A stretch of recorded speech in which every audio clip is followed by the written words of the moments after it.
crazy parent story. We had one parent that I believe she was playing a girl that she should not have beaten. And she started to really get it together and she started to beat this girl, and the dad threw a chair at the girl. He was so frustrated. His daughter. He actually threw the chair onto the court towards his daughter to stop the match. Yes. And the police were called eventually because it did get a little out of hand. The daughter was crying, yelling at him. Then he was on the court. You looked over at the mother. Oh, I looked at her like, are you kidding me? And she looked at me and smiled and was like this. And I was like, it's sort of abuse.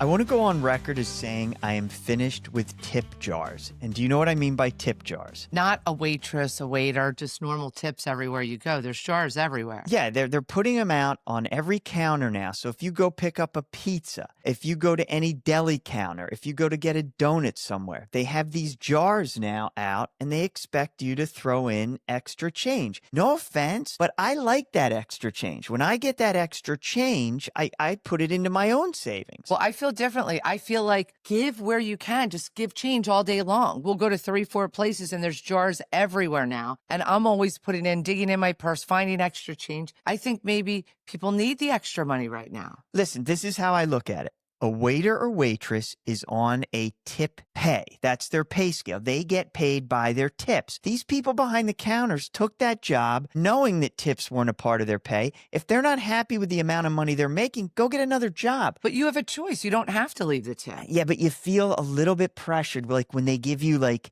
15 cents back, everyone would expect you to take that 15 cents and just toss it. And you should. You should, but I have a change collection at home where I try to do my own savings. That's where I think that's a little off. And then there's another thing that really starts to annoy me too. How about when you pay by debit card and they have one of those digital displays, and just as it pops up, the cashier says to you, do you want to make a donation to the SPCA? Great cause. Certainly I would like to make a donation, but not when you're asking me to. Right. You want to do it on your own. And some people do it on their own, so they may not. But I will tell you, if I'm at Rite Aid 3 times a day and they say donate, I do every time, and you don't every time. Right.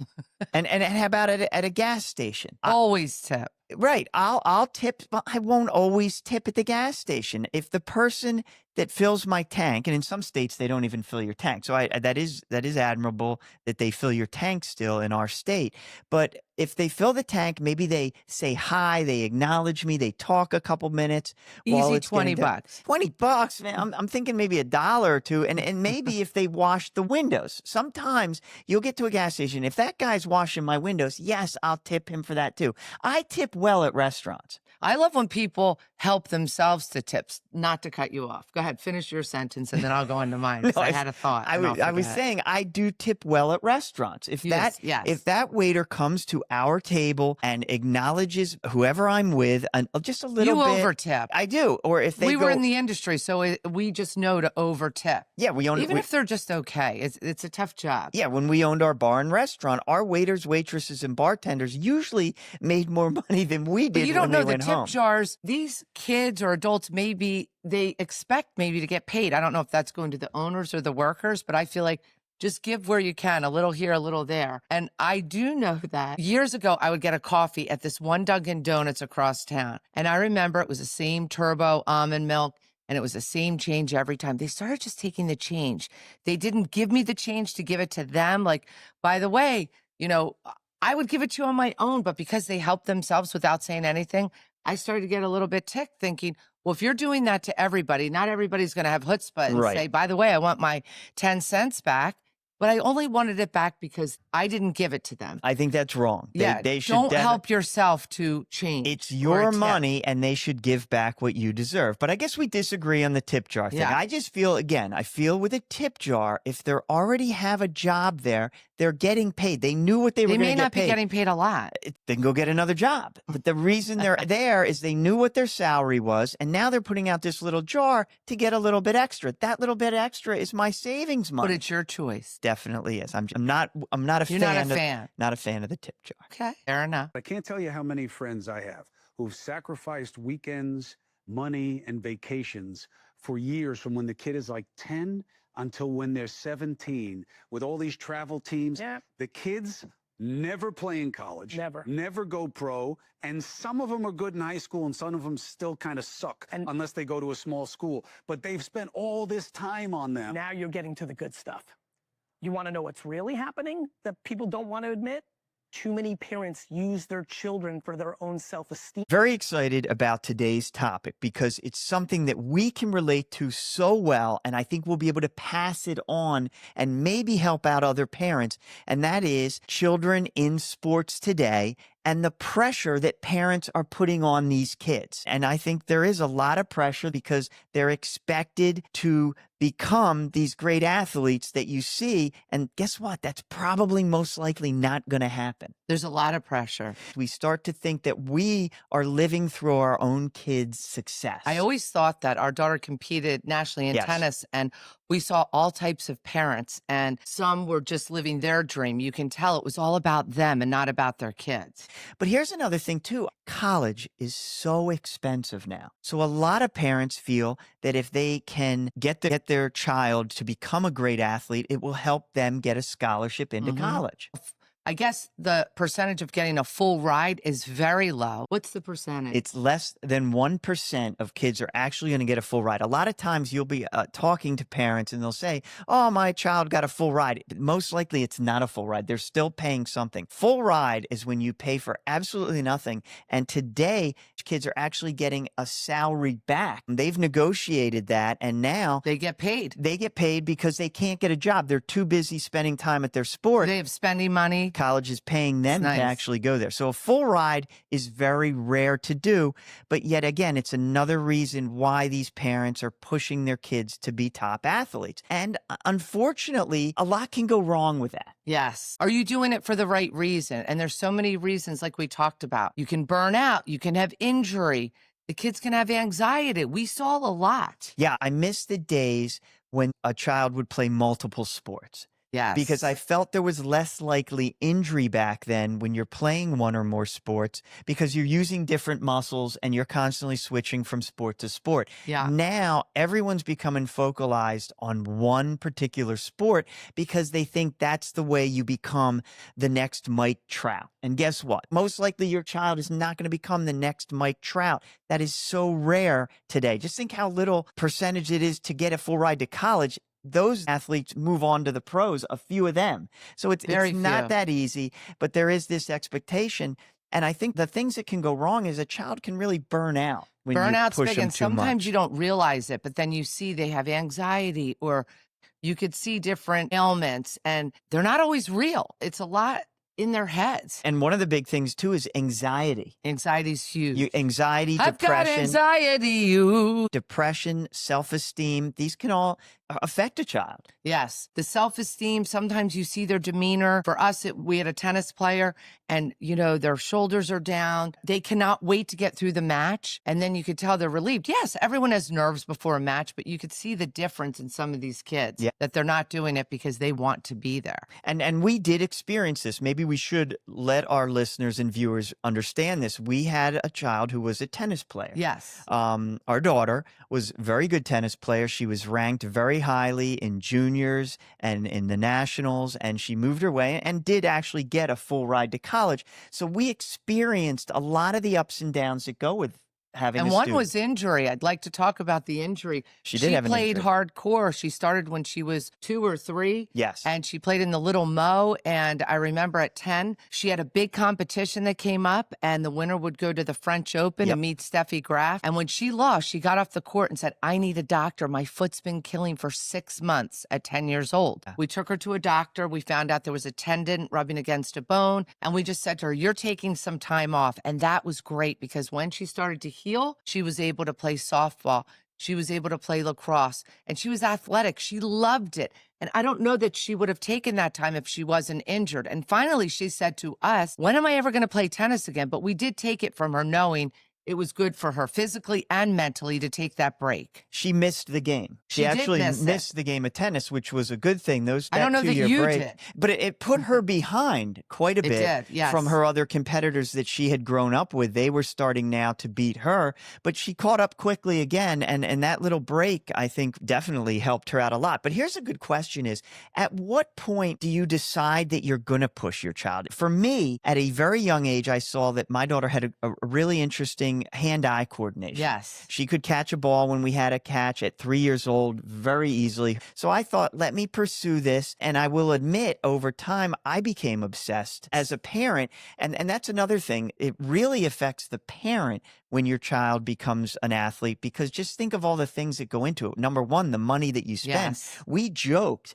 Everyone said to us, oh, I can't believe your daughter. How great was it? She got a free ride. Guess Full what? ride, yeah. We spent that money 3 times over 5. to get her to get that Yes. full ride. The amount of money now that's spent on coaches, on clinics, on camps. There are academies all over the country. We decided not to send our daughter to an academy, but kids are doing it. And it's not just tennis anymore. There used to be tennis academies, but the Nick Bollettieri that started this tennis academy actually sold it to IMG Sports, which now does football, basketball, baseball. You can turn your child into a star if you have the money to do it. Yes. And we didn't necessarily have the money to do it. No, we didn't. We never did. But we found ways. We did things to help her because we saw a talent there. And I'm probably doing this out of order, but I want to say that about balance, how important that is.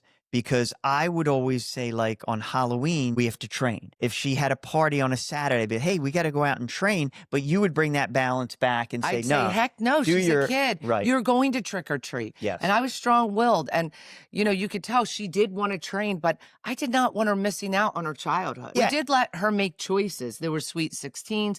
I remember as she got older, she would say, I don't want to miss this. We ran into some crazy sports parents, and I guarantee you, our listeners and viewers as well, in the comments, please, on YouTube, we want to hear your crazy parent story, because I know we ran into a couple. We had one parent that I believe she was playing a girl that she should not have beaten, and she started to really get it together, and she started to beat this girl, and the dad threw a chair at the girl. He was so frustrated. His daughter. He actually threw the chair onto the court towards his daughter to stop the match. Yes. And the police were called eventually because it did get a little out of hand. The daughter was crying, yelling at him. Then he was on the court. You looked over at the mother. Oh, I looked at her like, are you kidding me? And she looked at me and smiled and was like this. And I was like, it's sort of abuse. But anyway, it's your story to tell, but very sad. And I think that's in a lot of cases, the father or mother becomes so obsessed. Many times did I see kids come off the court and right away their parents just started yelling at them, even if they won, because maybe they did something wrong that they weren't practicing. And no matter what, that was the first reaction. And it's kind of sad that we become that parent that gets so obsessed. But again, I think a lot of it is we're trying to live our lives through our child. Yes. And that's a tough thing to do. You ate, slept, and you breathed tennis. Yes. And it's funny because people will say, you know, did you see the tennis? And now that she's out, you're like, I don't even watch it. I don't even like it. Well, I was one of those superstitious parents. Yes. So like if I would go to a match and I was standing a certain way, if she was winning the point, I'd stay in that position, even if my arm was bent funny Cramped. or I couldn't stand anymore. I said, I'm not moving. I'm staying in this position. And then if she would lose the point, I would adjust. I remember one match, it was a really windy match and there was this 6-foot potted plant not too far from me. And it kept blowing over and I kept picking it up and setting it back up while she was playing. Well, every time it blew over, I noticed while it was down, she won the point.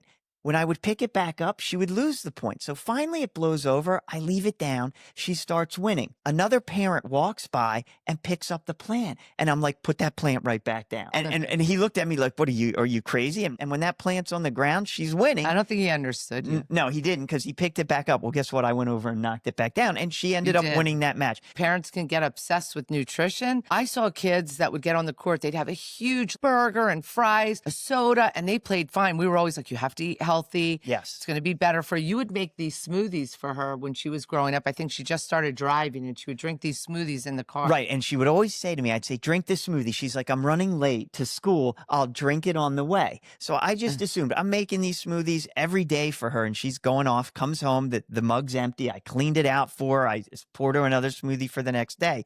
Well, one day I'm out in the driveway and her vehicle at the time was a white minivan. And I see all this purple stuff like splashed on her side of the door. And I'm thinking to myself, what could that be? Did someone throw something on her vehicle? And then I thought the protein stuff she drinks is purple. So I went over and I actually took my finger and scraped the stuff that was on the side of the door and I tasted it. That's a little weird, isn't it? It's strange. So I tasted it and I said to myself, I thought you like licked the van for some reason. no, I did use my finger. And I said, that's the protein drink that I've been giving her every day. So then I questioned her and she said, I hate the taste. I've been throwing it out the window. So she came clean. And I think that was a lesson. But we were those parents that wanted her to be healthy before a match. It was no cheeseburgers, McDonald's or Burger Keep King. your energy. Right. Meanwhile, all the kids she's playing are drinking 5 sodas, eating sugar donuts. We should have stuck with sugar. That would have helped a lot. We should have just done that. But we were trying to do things to promote her healthiness that would helpfully make her play better. So we kind of were on the edge of that psychotic parent. You were.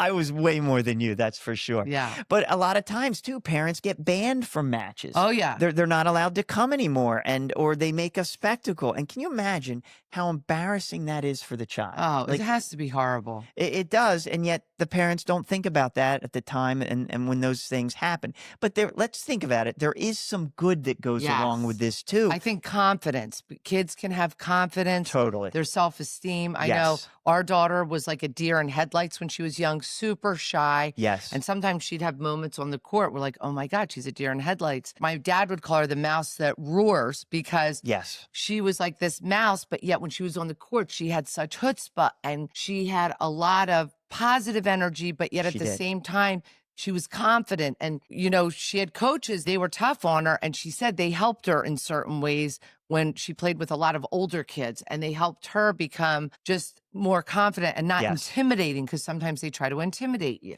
And didn't a child come up to you at one of the matches? Because you're kind of like a health coach. Life coach. Life coach. Not really life health. coach. Isn't Look it at kind me. of sort of the same? It's not the same. All right. Life coach. My apology. That's okay. So children would come up to you. They'd say, what did they say to you? They would say, you know, Mrs. Fisher, I don't really love the sport, but my mom makes me do it. I really didn't want to get involved with the mom because as everyone knows, you don't want to touch that. Yeah. But we did become acquaintance friendly or friendly with some of the parents. And I said to this, you know, particular young lady, I just said, do you ever talk to your mom about it? Well, she won't listen. So you just try to guide them the best that you can without getting overly involved. And if her parents said anything to me, I would tell them how I felt in a positive way. She actually faked sickness. She had a lot of to my ailments, parents. so she did not have to play. And she was a good tennis player. And I think Sad. one of the little girls ended up faking a surgery, and she did get a surgery. Yeah, it was probably some type of little injury, Right. but she made it so bad in her mind because she did not want to play the sport anymore. But sometimes as parents, I guess you can't help yourself. No, you can't. There are other good things, though. Teamwork. Sports teaches you teamwork. In those sports that have a team, it's great to bond with the other players. And another thing that's really good with sports is, and this helped me out in life as an adult, is goal setting. Yes. I would sit down with my daughter and we would set goals. And I'm thinking to myself, here I am setting goals for my daughter. Maybe I should do it for myself to help me along the way and better our lives. So that was something that I definitely learned that really helped me out a lot. Yes. We had a number of coaches too that we hired because at one point I was her coach. And I said to myself, I'm kind of ruining my relationship with my daughter because you can't be a coach and a father. I remember you came in one day and you said, this is not working out at all. I am not a father anymore. I'm just a coach, and this is going to ruin our relationship. Correct. So we talked about it a lot, and you made some huge changes. I commend you for, because that was very difficult. And sports in general are very big on the family dynamic. And it's not just sports we're talking about too. It could be music. It could be in school, your book work. There's a lot of things that parents push their kids at, maybe a little bit too hard. And I know we joke about it too, how the debate is everybody gets a trophy now. When we were young, my parents coached I believe it was like a little league team. They always, even if it was like the Bad News Bears, it didn't matter. They made every kid feel really good. Everyone had a chance. Everyone played well. Encouragement, pizza parties, ice cream parties, and everyone got a trophy. At a young age, I think it's important to create the fun of the game as well and feeling good about yourself. That's what makes you want to continue. It is. And another thing, too, as a parent, the money that we joke about that we spent on tennis that we could have Insane. spent for college, we actually put a tennis court at our house. And we had no business doing that. We didn't have the money for doing that, and we ended up doing that. We made those sacrifices. And let's face it, you do make a lot of sacrifices for your children. And we knew that our daughter was very interested in the sport, and that's one of the reasons that we did that. But as time goes on, you have to draw a line. Where is that barrier? And I think one of the things is you have to encourage instead of yelling at your children. Yes. It's more about encouragement, and you have to go over those expectations. How high are you setting those expectations? Because if they're too high, it's very hard, and it becomes a job for your child and not Yes. fun. And the last thing you want, if you think about it yourself, if you're working at a job, do you want your boss yelling at you every day, do better, do better? You can get here earlier, work harder? I don't think so. No. And we had a coach that came to our house. He was a little brutal. And I think he had her wear like a big helmet, like a football helmet, and he would just nail balls. I had anxiety immediately. I was like, he is done. No way is he staying. And I think he did go to the bathroom a lot and he would miss constantly the toilet. And our other daughter was like, he's fired. And she actually fired him, I believe. Yeah, we went from a nurturing coach, which she absolutely adored, to this other coach who was very tough, but we thought she was ready for that next level. And she did say, but he said, was extreme. I would say he's got to go. And she would say, no, he's going to help me. He's going to help me in so many ways. And later she did say he gave her mental toughness, but still it was a bit much. I think a big lesson is let the kids make a choice. Don't put the extra pressure. Let them know if they want to shift in their activity, no matter what it is, they're welcome to shift. We do it as adults. And I think a big thing to take away from this is if your child played really bad, they feel horrible. There's not one thing that they feel good about. So why shoot them down even lower? When they get in the car, they dread the car ride home if you're going to correct them. Wait, tell them how lovely it was watching them, how much you got out of them, say positives. They're going to feel terrible. They're going to want to talk later about it if you're light and airy about it. So remember that. Stay positive, and in a few days, you could rehash the match or the game, and it'll be better for both of you. And don't forget, on YouTube, make sure you like and comment. And then on TikTok, we are trying to reach a goal. So we are looking for followers. We're almost there. Yeah. When Gary met Wendy, go to our TikTok channel and please follow us so that we can reach that goal. Tell your friends too. Have a great week. Mwah.